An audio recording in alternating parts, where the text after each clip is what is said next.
हेक्टरी 50,000च्या मदतीसाठी आवाज उठवणार असा शब्द उद्धव ठाकरे यांनी पूरग्रस्त शेतकऱ्यांना दिलाय। तुमचा आवाज सरकारपर्यंत पोहोचवणार असं ठाकरेंनी म्हटलेलं आहे। पूरग्रस्तांनी खचून जाऊ नये असं आवाहन सुद्धा उद्धव ठाकरे यांनी या शेतकऱ्यांना केलं। लातूरच्या काटगावमध्ये त्यांनी आज पूरग्रस्त भागाची पाहणी केलेली आहे, तिथल्या शेतकऱ्यांशी संवाद साधलेला आहे, त्यावेळेला त्यांनी हे म्हटलंय।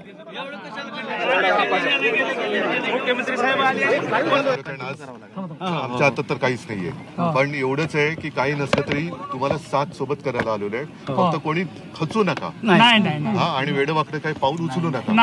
आम्ही तुमच्या पूर्ण ताकदीने सोबत आहोत, त्याच्यामुळे तुमचा आवाज हा आम्ही तिकडे बरोबर त्यांच्या कानावर घालून आपण करून घेऊ। आता कालची मदत जी जाहीर केलेली आहे ती वेळेवर येते की नाही वगैरे सगळ्यावरती आपण लक्ष ठेवून ती करून तर घेऊ। आणि आणखीन तुम्ही जे म्हणता की हेक्टरी 50,000 त्याची पण मागणी लावून देऊ। फक्त ऑगस्ट पर्यंत जी आर आहे ती मदत सुद्धा आम्हाला सणाच्या अगोदर मिळावी एवढी आमची अपेक्षा आहे। दसऱ्याच्या अगोदर आम्हाला मदत भेटावी आणि कर्जमुक्तीसाठी सुद्धा आपण बघा, एक तरी तात्काळ मदत जी आहे तुम्ही म्हणता 50,000 रुपये हेक्टरी, बरोबर बोलतोय, आणि कर्जमुक्ती हा वेगळा विषय। नाहीतर काय करतील, मदत देतील आणि तुमच्या कर्जाच्या याच्यातनं कापून